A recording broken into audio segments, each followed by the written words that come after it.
Hello dear, जितने भी second year के डियर स्टूडेंट हैं तो सबको एक नए वीडियो के साथ और मेंटल हेल्थ नर्सिंग के वीडियो के साथ स्वागत करता हूं। यह 21वां नंबर का वीडियो है और यह जीएनएम सेकेंड ईयर के लिए बहुत ज़्यादा इम्पोर्टेंट प्रश्न है। माय डियर, आज के प्रश्न होने वाला है फोबिया के बारे में, तो आप लोग यह 21वां नंबर के वीडियो ज़रूर देखिएगा। और हम लोग चैप्टर कौन सा पढ़ रहे हैं? मेंटल डिसऑर्डर, जो कि पहले भी करा रहे हैं, पहले से बहुत दिनों से करा रहे हैं मेंटल डिसऑर्डर को, क्योंकि इसमें बड़ा बड़ा प्रश्न है और यहाँ पे जो है बहुत बड़ा बड़ा प्रश्न होने के साथ में यह जो है आपको एक एक प्रश्न के ऊपर, एक एक टॉपिक के ऊपर दो दो तीन तीन वीडियो हो जा रहा है, क्योंकि इसी प्रकार से प्रश्न ही है तो हमें करना मजबूरी बन रहा है, क्योंकि आप लोग को पढ़ाना है, समझाना है, सीधे भागना तो है नहीं। तो चलिए आज हम फोबिया को देखते हैं। यहाँ पे फोबिया के प्रकार और फोबिया के कारण, लक्षण सब चीज़ देखेंगे, ठीक है। सबसे पहले ये जानिए फोबिया होता क्या है। फोबिया को परिभाषित करने के लिए पूछ सकता है, तो चलिए हम लोग अबाउट फोबिया को भय या डर कहते हैं, ठीक है। भय एक प्रकार का मनोविकार है। भय क्या है? एक प्रकार का मानसिक विकार होता है। इसमें व्यक्ति किसी वस्तु या स्थिति से असहज हो जाता है और स्वयं को परेशान महसूस करता है। अब होता यह है कि भय अगर किसी को आता है, देखते होइएगा जैसे रात में कहीं पे जाइएगा तो अकेला में आपको डर लगने लगता है, तो आपको ऐसा अंदर क्यों आता है? क्योंकि आप जो है अंधेरे में जो है अपने आप को असहज जो है महसूस करने लगते हैं और अपने आप को जो है परेशान महसूस करते हैं, स्वयं को परेशान महसूस करते हैं, और यही स्थिति फोबिया होता है, ठीक है। और जो भी व्यक्ति अपने आप को परेशानी महसूस करता है, असहज लगता है किसी भी कंडीशन में या किसी भी वस्तु से, तो उसे लगता है कि वह अपने चारों ओर खतरा जो है मोल लिया है, जबकि रियलिटी में ऐसा नहीं होता है। उसे महसूस होता है कि हमारे आसपास जो है बहुत ज़्यादा खतरा है। उसे भयभीत होने के कई कारण हो सकते हैं और अनेक कारणों के वजह से भय कई प्रकार के हो सकते हैं।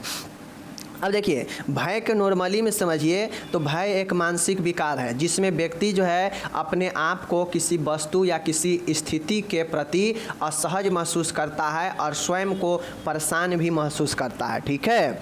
और वह अपने चारों ओर ऐसा प्रतीत होता है उसको कि हमारे चारों ओर जो है खतरा है, ठीक है, ऐसा उसे प्रतीत होता है और उसके कारण जो है उसके अंदर जो है भय बना रहता है, ठीक है। और भय जो होता है कई वजहों से अलग अलग प्रकार के हो सकते हैं, ठीक है। तो यही फोबिया होता है जिसमें व्यक्ति को किसी वस्तु से या किसी कंडीशन में, किसी स्थिति से असहज महसूस होने से खुद को परेशान महसूस समझता है और अपने चारों ओर खतरा होने का भी जो है उसे प्रतीत होता है, और यही जो है भय होता है, ठीक है। समझ गए? चलिए, भय समझ गए। अगर ऊपर वाला नहीं समझ में आए तो और क्लियर कर देते हैं। यह आपका एक अलग जो है इसका मतलब डेफिनेशन है।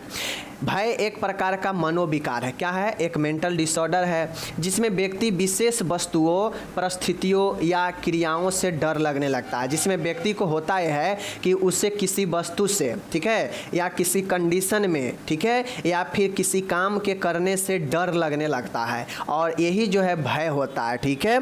यानी उनकी उपस्थिति में घबराहट होती है, जबकि वे चीज़ें उस वक्त खतरनाक नहीं होते हैं। मतलब जब व्यक्ति को लगता हो कि हमें किसी वस्तु से या किसी स्थिति में या किसी काम से डर लग रहा है, भय उत्पन्न हो रहा है, लेकिन ऐसा रियलिटी में नहीं होता है। उस वक्त जो है वह खतरा नहीं होता है, लेकिन व्यक्ति को ऐसा जो है एक डर सा एक महसूस होने लगता है, घबराहट आने लगता है। इसीलिए इसे जो है एक प्रकार का चिंता, एंजाइटी का बीमारी से कहा जाता है। तो डर एक प्रकार का क्या है? चिंता की बीमारी होती है, जिसमें व्यक्ति किसी स्थिति से, किसी वस्तु से या किसी काम को करने से घबराने लगता है और व्यक्ति अपने आप को असहज महसूस करने लगता है और उसे लगता है कि हमारे चारों ओर जो है खतरा उत्पन्न हो गया है, लेकिन रियलिटी में उस वक्त कोई खतरा नहीं होता है, और यही एक प्रकार का चिंता का बीमारी होता है जो भय कहलाता है, ठीक है। समझ गए? चलिए, अब भय का वर्गीकरण, बहुत सारे भय है, ठीक है। स्थिति के आधार पर, परिस्थिति के आधार पर बहुत सारे भय होते हैं। चलिए हम भय को देखते हैं, कुछ भय को डिस्क्राइब कर लेते हैं और बाकी भय को जो है हम लोग समझेंगे कि कौन सा भय क्या होता है, ठीक है। देखिए, एक होता है एक्रोफोबिया। एक्रोफोबिया में जब व्यक्ति होता है तो उसे भीड़ से डर लगने लगता है, मतलब क्राउड से जो है व्यक्ति को डर लगता है। वह भीड़ में जाना, लोगों के बीच में जाना पसंद नहीं करेगा, वह अकेला रहना ही पसंद करेगा। तो भीड़ से डर लगना मतलब जो व्यक्ति को भीड़ से डर लगेगा तो वह तो अकेला में ही रहेगा ना, तो अकेले रहना या भीड़ से बहुत डर लगना ही एक्रोफोबिया होता है। ठीक है, अब देखिए यह फोबिया बहुत ही गंभीर किस्म का होता है। यह ऐसे स्थान अथवा परिस्थिति में होने का डर है जिनसे बचना कठिन हो, अथवा अचानक बढ़े हुए लक्षणों की स्थिति में सहायता न मिलने का डर। अब मान गए आप कहीं पे अभी अकेला है, लेकिन अचानक से आप जो है एक्सेप्ट नहीं कर रहे हैं कि यहाँ पे भीड़ हो जाएगा, लेकिन अचानक से भीड़ उत्पन्न हो जाएगा तो क्या हो जाएगा, उस स्थिति से आपको डर लगने लगेगा। क्यों? क्योंकि आप अकेले रहने वाला व्यक्ति है, आपको भीड़ से डर लगता है। तो अचानक जैसे ही यह जो है सिचुएशन आएगा तो यह लक्षण में जो है आपको क्या होता है, कठिन होने लगता है व्यक्ति को बचना। ठीक है, और यही जो है आपके अकेले रहना और भीड़ से डर होता है। ठीक है, दूसरा है सामाजिक फोबिया। सामाजिक फोबिया अजनबी लोगों से मिलने की परिस्थिति में तर्कहीन डर इस फोबिया का आवश्यक लक्षण है। इस प्रकार के सामाजिक फोबिया में लोगों के सामने बोलने, खाते और लिखते समय डर शामिल है। यह ऐसा व्यवहार कर सकता है जो उसे परेशानी में डाल देगा। माय डियर, सामाजिक फोबिया का मतलब होता है कि समाज में रहते हुए फोबिया। जैसे देखते हो कोई व्यक्ति ऐसा होता है बहुत शर्मीले टाइप का होता है और वह जो है दूसरे व्यक्ति के सामने ना खाना पसंद करेगा, ना बोलना ज़्यादा पसंद करेगा, या बोलने का प्रयास करेगा वह जो है चुप हो जाएगा, तो उससे डर लगेगा। जैसे कोचिंग में, ठीक है, कोचिंग में आपको याद रहता है सब चीज़, लेकिन बहुत सारा चीज़ जो है आप क्या होते हैं कि आप नहीं बोल पाते हैं उस भीड़ में। तो यही क्या होता है, सामाजिक फोबिया होता है, जिसमें आप किसी ऐसे अजनबी व्यक्ति के सामने जो है आपको असहज सा महसूस होता है, जिसके कारण आप उस अजनबी आदमी के सामने ना खा सकते हैं, ना बोलते हैं, ना लिखते हैं, और ये सब करते समय आपको जो है डर लगता है। तो यही जो है क्या कहलाता है, सामाजिक फोबिया कहलाता है। ठीक है, समाज में होने वाला फोबिया जो किसी अजनबी व्यक्ति के सामने आपको कोई काम करने से असहज या भय डर लगता हो, वही हमारा जो है सामाजिक फोबिया होता है। ठीक है, तीसरा है विशिष्ट फोबिया। माय डियर, विशिष्ट फोबिया का मतलब होता है कि इससे पहले साधारण फोबिया कहा जाता था। विशिष्ट फोबिया को, स्पेसिफिक फोबिया को पहले जो है क्या कहा जाता था, साधारण सिंपल फोबिया कहा जाता था। इस फोबिया के मुख्य लक्षण है लंबी अवधि तक किसी विशेष वस्तु अथवा परिस्थिति के उपस्थिति में आकरण डर लगना। इसके कुछ प्रमुख उदाहरण निम्नलिखित है। अब माय डियर, ऊपर जो दो आप देखें, अजनबी लोगों से एग्रोफोबिया, ठीक है, सामाजिक फोबिया, सोशल फोबिया, और तीसरा है स्पेसिफिक फोबिया मतलब विशिष्ट फोबिया। तो विशिष्ट फोबिया का मतलब होता है कुछ ऐसे विशिष्ट विशेष वस्तु अथवा परिस्थिति के उपस्थिति में व्यक्ति को भय लगना, जिससे जो है यह लंबे समय तक बिना किसी कारण के भी हो सकता है। ठीक है, अब इसके जो उदाहरण होते हैं, विशिष्ट फोबिया को पहले जो है साधारण फोबिया भी कहा जाता था। इस फोबिया का मुख्य लक्षण है लंबी अवधि तक किसी विशेष वस्तु अथवा परिस्थिति के उपस्थिति में बिना किसी कारण के डर लगना। ठीक है, बिना किसी कारण के अगर आपको किसी परिस्थिति में या किसी वस्तु से डर लगता है तो वही विशिष्ट फोबिया होता है, बिना किसी कारण के। ठीक है, इसके कुछ उदाहरण निम्न हैं, और यह जो उदाहरण बताने जा रहे हैं ना, आपके ऑब्जेक्टिव्स में भी बहुत हेल्प करेगा। ठीक है, देखिए कैसे, यहाँ पे देखिए एक्रोफोबिया। एक्रोफोबिया मतलब ऊंचाई से डर, मतलब एक्रो, ए से एयर याद रखिए और ए से एक्रो याद रखिए। ठीक है, तो एक्रोफोबिया जो व्यक्ति ऊंचाई पर चढ़ जाता है और उसके बाद उसे जो है डर लगने लगता है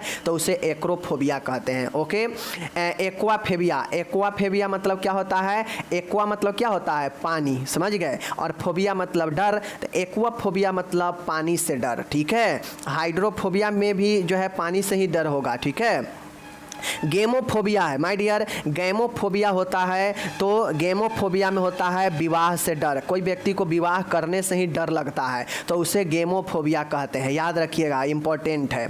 जेनोफोबिया, जेनोफोबिया जो होता है एक्स है, तो जीनोफोबिया मतलब होता है कि कोई अजनबी व्यक्तियों से मिलना या कोई नए रीति रिवाजों से डर लगना ही या विदेशी लोगों से डर लगना ही जेनोफोबिया कहलाता है। ठीक है, उसके बाद है जीनोफोबिया है, यहाँ पे जेनोफोबिया है। जेनोफोबिया का मतलब जी वाला रहेगा, जी वाला रहेगा तो समझ जाइएगा कि यह जो है संभोग से डर लगता है, ठीक है। और एक्स वाला रहेगा तो अजनबी वाला से डर होगा, ठीक है, कोई दिक्कत नहीं।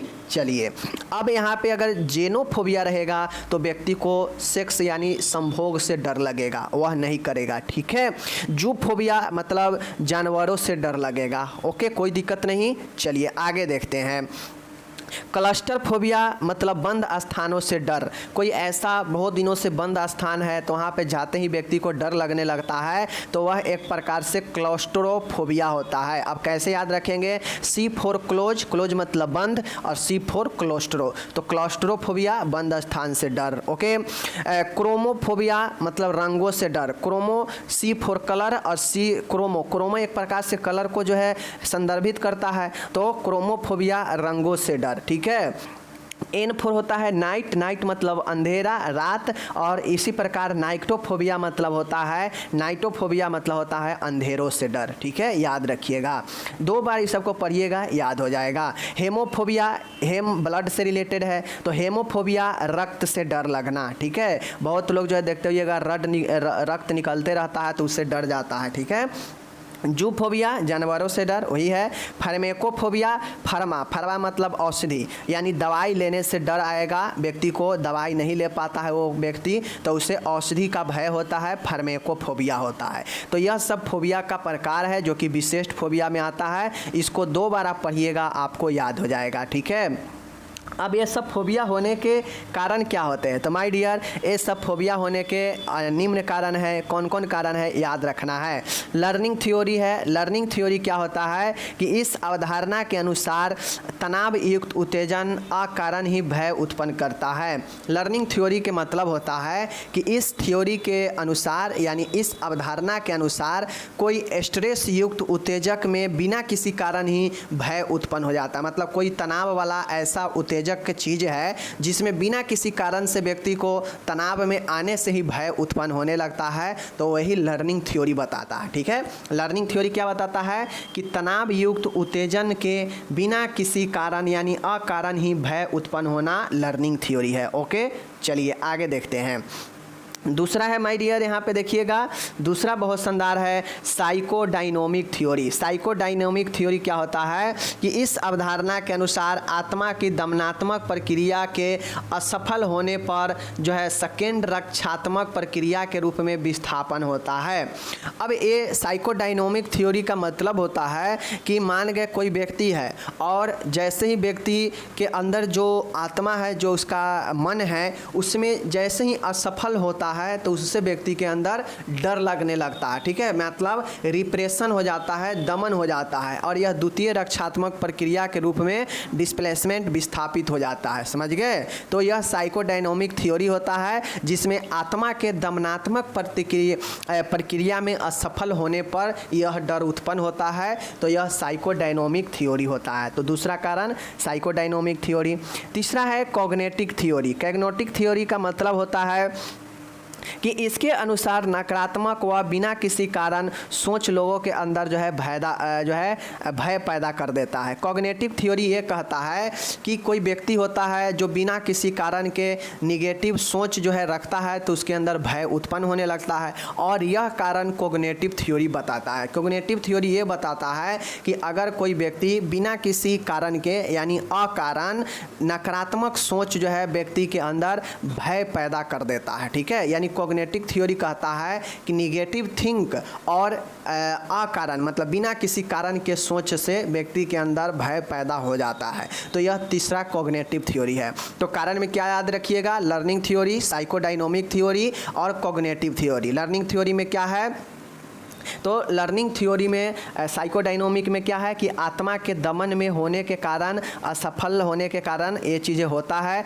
लर्निंग थ्योरी में है कि तनाव युक्त उत्तेजक में बिना किसी कारण के ही भय उत्पन्न हो जाता है, और कॉग्निटिव थ्योरी कहता है कि नकारात्मक और बिना किसी कारण के सोच जो है व्यक्ति के अंदर भय पैदा कर देता है। तो ये 3 थ्योरी याद रखिएगा, आपका भय का कारण यही तीनों थ्योरी पर आधारित है, ठीक है। अब आता है लक्षण सिम्टम्स। फीबिया, अगर मानिए किसी व्यक्ति के अंदर डर समाता है, भय आता है, तो उसमें भय के क्या क्या लक्षण होते हैं, ठीक है। चलिए देखते हैं, समझ गए। देख लीजिए, किसी वस्तु या स्थिति से लगातार बिना किसी कारण के डर। जब व्यक्ति के अंदर डर आता है, भय आता है, तो वह व्यक्ति किसी वस्तु से या किसी स्थिति से लगातार जो है बिना किसी कारण के डरता है, समझ गए, पहला लक्षण।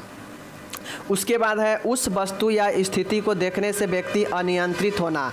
अब भय का लक्षण ये होता है कि व्यक्ति जिस भी वस्तु से या जिस भी कंडीशन में व्यक्ति को डर लगता हो, तो उसे देखते ही व्यक्ति जो है अनियंत्रित हो जाता है, अनकंट्रोल हो जाता है, समझ गए, और अपने आप को असहज महसूस करने लगता है। ओके। डरावनी वस्तु या स्थिति से व्यक्ति तुरंत चिंता में पड़ता है। अब कुछ ऐसे वस्तु होते हैं जो व्यक्ति के सामने डरावनी हो सकता है, और कुछ ऐसे कंडीशन हो सकते हैं जो डरावना हो सकते हैं, और वैसे स्थिति में तुरंत जो है व्यक्ति चिंता में पड़ जाता है। तो यह भी लक्षण है। व्यक्ति मूर्छित होकर गिर भी जाएगा, उसमें जो है क्या आ जाएगा, एपिलेप्सी, मतलब मूर्छा आ जाएगा और गिर जाएगा डर से, ठीक है। उत्पात मचा सकता है, व्यक्ति बहुत ज़्यादा डरने के बाद उत्पात भी मचाने लगता है, ठीक है। जैसे कहेगा कि देखो देखो देखो वहाँ भूत है, भूत है, भूत है, मतलब बिना किसी कारण के डरेगा, ठीक है। खुले व सार्वजनिक स्थानों पर जाने से डर। अब जितना भी आप प्रकार देखें ना, सब प्रकार यहाँ पे आप लिख दीजिएगा लक्षण, तो जो है आपको हो जाएगा। जैसे शादी से डर, ठीक है, अजनबी लोगों से जो है डर होना, ठीक है, संभोग से डर, ऊंचे स्थानों से डर, अंधेरों से डर, तो ये सब लक्षण इसमें आप लिख दीजिएगा। प्रकार वाला को यहाँ पे लक्षण में लिख दीजिएगा तो सही हो जाएगा, ठीक है।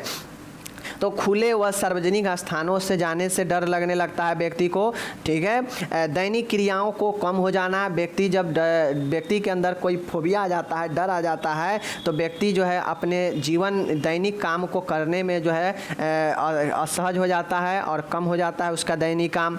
उसकी अधिक तीव्रता से व्यक्ति अपने आप को घर में बंद कर लेता है, और व्यक्ति के अंदर जब फोबिया होता है, भय होता है, तो वह व्यक्ति जो है अपने इस जो है इफेक्ट के कारण अपने आप को जो है घर में बंद कर लेता है, ठीक है। तो देखते होइएगा, कोई व्यक्ति ऐसा भी होता है जो अपने आप को अकेला रहता है, घर में बंद कर लेगा, तो वह व्यक्ति जो है ये भय से ही पीड़ित होता है। ओके। और व्यक्ति में आतंकी विचार भी आ सकता है, तो यह सब भय का लक्षण होता है। ओके, आगे देखूं, चलिए आगे देखते हैं। भय का अब ट्रीटमेंट देखिए, भय का क्या उपचार होता है। तो माय डियर, भय के उपचार में चूँकि भय एक आपका साइकोसिस न्यूरोसिस होता है, ठीक है। तो न्यूरोसिस के लिए हम लोग फार्मेकोलॉजी और जो है हम लोग क्या करते हैं, साइकोथेरेपी देते हैं, ठीक है। इसमें ECT वगैरह नहीं दिया जाएगा, तो ये चीज़ समझिए। फार्मेकोलॉजी में चिंता रोधी दवाइयाँ, अगर व्यक्ति के चूँकि चिंता के कारण ही व्यक्ति में भय आ रहा है, तो इसे चिंता वाला बीमारी भी माना जाता है। तो इसके लिए एंटी एंजाइटी में डाइजेपाम एग्जाम्पल के तौर पर देंगे, जिससे व्यक्ति को जो है मन शांत रहेगा और ज़्यादा जो है इधर उधर नहीं सोचेगा, क्योंकि सोचने से ही जो है डर व्यक्ति के कारण आ रहा है बिना किसी सोच के, ठीक है ना। उसके बाद एंटी डिप्रेसेंट अवसाद रोधी दवाइयाँ सर्ट्रेलाइन जो है दिया जा सकता है, जो व्यक्ति के ब्रेन में जाकर उसको जो केमिकल है उस पर काम करता है, बायोकेमिकल ब्रेन में, और उसको जो ज़्यादा जो सिक्रेशन होता है केमिकल, उसको जो है रिलीज को कम करता है, ठीक है। तो यह दवाइयाँ हैं जिसके द्वारा आप व्यक्ति को देकर ठीक कर सकते हैं, नॉर्मल कर सकते हैं, समझ गए। उसके बाद मनोचिकित्सक है, बहुत सारा थेरेपी है, बिहेवियर थेरेपी है, सपोर्टिव थेरेपी है। तो यह थेरेपी लाभदायक होता है। कॉग्निटिव थ्योरी है, ठीक है, कॉग्निटिव थ्योरी होता है, बिहेवियर थेरेपी होता है। यह थेरेपी देकर हम शांत कर सकते हैं। तो प्रबंध में, उपचार में बस यही उपचार है। फार्मेकोलॉजी में एंटी एंजाइटी और एंटी डिप्रेसेंट दवाइयाँ देंगे, और दूसरा है साइकोथेरेपी में जो है हम लोग क्या करते हैं, साइकोथेरेपी में हम लोग बिहेवियर थेरेपी और सपोर्टिव थेरेपी पेशेंट को देते हैं, ठीक है। चलिए थेरेपी सब के बारे में आगे पढ़िएगा, टेंशन नहीं लीजिए डिटेल में। अब आ गया उपचार देख लिए, तो अब हम इसका नर्सिंग मैनेजमेंट देखेंगे, नर्सिंग प्रबंध देखेंगे कि एक डरा हुआ मरीज को क्या क्या जो है प्रबंध हम कर सकते हैं। तो मरीज के भय के कारणों को पता लगाना। अगर कोई मरीज डरा हुआ है तो आप उसके डरे होने का, भय होने का कारण का पता लगाइए, ठीक है। दूसरा यह है कि मरीज को सुरक्षित वातावरण प्रदान करिए। ऐसा वातावरण नहीं प्रदान कीजिए जहाँ पे पेशेंट जो है असहज महसूस करे, उसे डर लगे। उस वातावरण से हटाकर सुरक्षित वातावरण में दीजिए। ठीक है। मरीज की वस्तु स्थिति के प्रति धनात्मक सोच पैदा करें, क्योंकि हम लोग देखे हैं कॉग्निटिव थ्योरी में कि व्यक्ति ऋणात्मक सोच और अकारण सोच जो है व्यक्ति के अंदर भय उत्पन्न करता है। तो मरीजों को सबसे पहले निगेटिव सोच को हटाकर धनात्मक सोच जो है पैदा करें किसी विषय वस्तु के प्रति। समझ गए। मरीज को स्थिति व वस्तु से दूर रखें। अब वैसा मरीज को जिस भी वस्तु से और स्थिति से डर लगता हो, भय लगता हो, उसको जो है उस स्थिति और वस्तु से दूर रखें। आगे है मनोचिकित्सक की सलाह ले। साइकोथेरेपी जो है पेशेंट को दिलवाएं। साइकोथेरेपी में मरीज को मदद करें। ठीक है। सही तरीके से पर्याप्त उपचार दे। मरीज को जो है देखभाल करे और सही समय पर सही उपचार दे, जिससे मरीज जो है स्वस्थ हो पाए। ठीक है। और सारा जो है आप डरे हुए मरीजों के लिए क्या क्या हो सकता है, आप और सब चीज़ जो है लिख सकते हैं नर्सिंग देखभाल में। ऐसी कोई बातें नहीं है। आप सेकेंड ईयर में आ गए, आपको मैं सब विषय में यही बताता हूँ कि आप बीमारी के हिसाब से आप नर्सिंग प्रबंध खुद से भी लिख सकते हैं। तो आप लिखिए ना। लक्षण आप ऊपर में जान गए तो उसी के आधार पर आप इसको लक्षण को जो है आप कैसे प्रबंध करेंगे लिखिए ना। इसमें हम 6 एग्जाम्पल के तौर पे बता दिए, आगे आप और लिखिए। बाकी यहाँ पे फोबिया समाप्त हो गया। जो लोग इंग्लिश वाले हैं, इंग्लिश में यहाँ पे फोबिया दिए गए हैं। आराम से आप इस फोबिया को देख लीजिए। फोबिया पूछता है 10 नंबर में भी, 5 नंबर में भी, तो आपको देखना जरूर चाहिए। ठीक है। टोटल इंग्लिश यहाँ पे दे रखा है, तो आप लोग पढ़िए और उपयोगी बनाइए। और चैनल को चाहे तो आप शेयर कर सकते हैं माय डियर। अच्छा लगे पढ़ाई तो ज़रूर शेयर कीजिए, और नहीं अच्छा लगे तो ज़रूर बताइए कि क्या हमें अच्छा करनी चाहिए। ठीक है। बाकी हम लोग मिलेंगे अगले वीडियो में। यहाँ पे टोटल इंग्लिश दिए गए हैं, आप लोग पढ़िए। मैं मिलता हूँ अगले वीडियो के साथ। तब तक के लिए धन्यवाद।